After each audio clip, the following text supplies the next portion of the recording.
Israel got what it wanted, and as a war country, started hitting Gaza. Again, yesterday. They are hitting tents with F-35s. But why? What did they use as an excuse? Turn up the volume, dear Arda. You couldn't turn it up. Turn it up. Forgot to plug in the microphone. What did you do? No, it's okay. It's coming through now, right? Yes, it's coming through. Actually, this prisoner exchange issue, Mr. Cüneyt, there was a 3-stage plan. We had already mentioned it in previous broadcasts. There is a plan. However, it was always uncertain how committed Israel would be to it. The first stage was completed. It was 42 days long. In exchange for 33 Israeli hostages, about 1,700 Palestinians. After a prolonged process, they completed the first stage, albeit under difficult conditions. However, the second stage anticipated a significant change. There was a 42-day temporary ceasefire in the first stage. The second stage anticipated a permanent ceasefire. And indeed, Netanyahu, the defense minister, and Trump had already signaled throughout February that Israel would not adhere to this ceasefire plan. And at this point, exactly 2 months ago, the ceasefire and prisoner exchange agreement signed on January 19th, the day Trump took office, has now fallen through. As of last night, Israel launched attacks in Gaza, particularly targeting schools, hospitals, and tents where displaced civilians, those displaced due to the war, reside in a very serious welfare region. And it is currently reported that there are 322 dead. However, as you know, the numbers in Gaza can be misleading. There is likely much more damage than this. Israeli Defense Minister Israel Katz said that the attacks will continue to increase. And they say that until Hamas complies with the agreement, we will continue. But here, of course, Israel is speaking from a biased perspective. Similarly, Hamas says that Israel sabotaged this agreement. So Steve Witkoff, an American, was in Qatar in the region. He is Trump's special envoy. He was conducting the ceasefire negotiations. In any case, the second phase was not reached. The Israeli state did not want a permanent ceasefire. And unfortunately, it has come to this point. 59 Israeli hostages are still actually in Gaza, in the hands of Hamas. There is also serious backlash from their families towards Netanyahu. They say you put people's lives on the back burner and started the war again to solve your own issues and the deadlock in the state. And unfortunately, the lull in Gaza lasted for 2 months. And it continues in the same way from where we left off last year. I mean, whether it's Ramadan or anything else, they don't care at all. Really, when you see it, I also look and read the news. For example, they are rescuing the injured. There's no hospital to take them to. You get them out, but where will you take them? They put them on a horse cart. A horse cart, for goodness sake. You know, like those from the 70s, with a horse putting people on it. There's no ambulance either. People are in such primitive conditions now. We are all witnessing this brutality together. Horrible.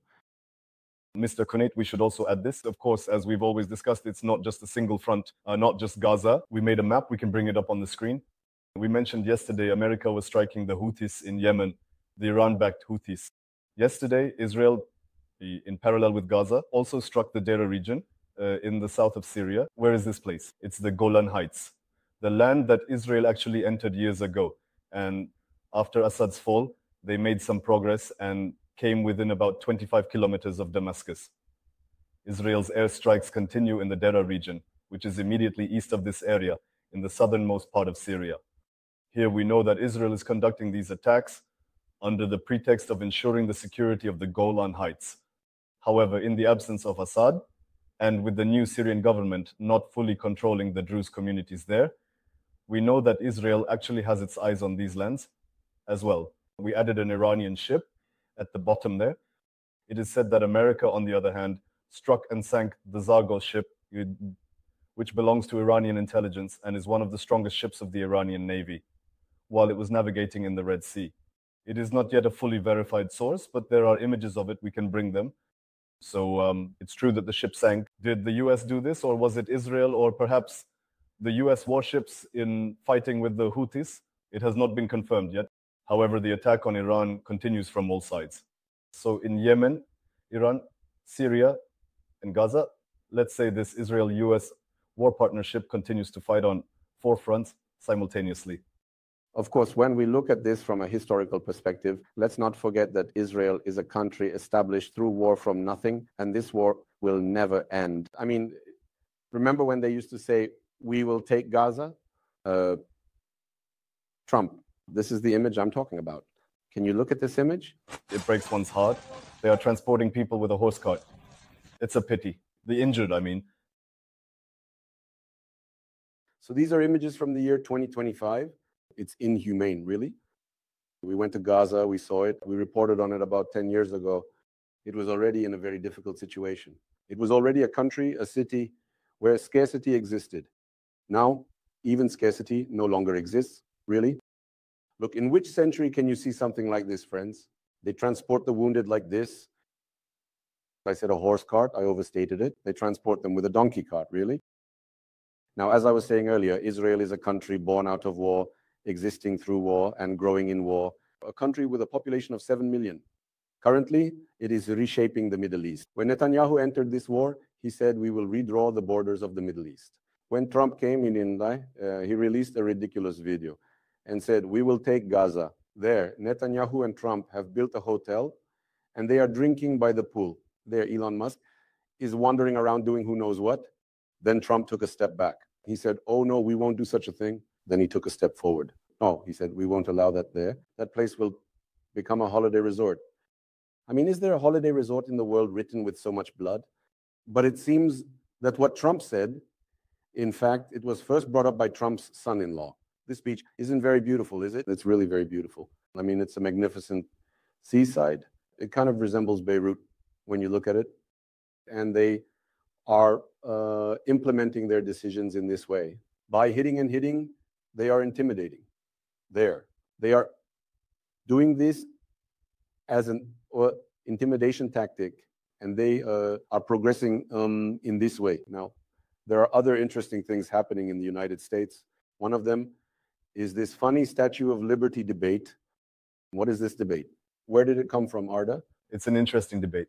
2 days ago, a member of the European Parliament from France, a member of the Commission named Raphael Glucksmann, said, the US has now distanced itself from the values of freedom. As you know, there has been a clash between Macron and Trump, and more broadly, between America and Europe, especially France, for the last month and a half. And this member of parliament says, we had gifted this Statue of Liberty, let's take it back. So what was this story? In the late 1800s, in 1876, France gifted this statue to America in commemoration of the centennial of the US Declaration of Independence. It was made by a French architect. It was a gesture, a gift from France to America. Well, independence, France had already achieved it a century earlier. It was a gift, and the member of parliament said, let's take it back.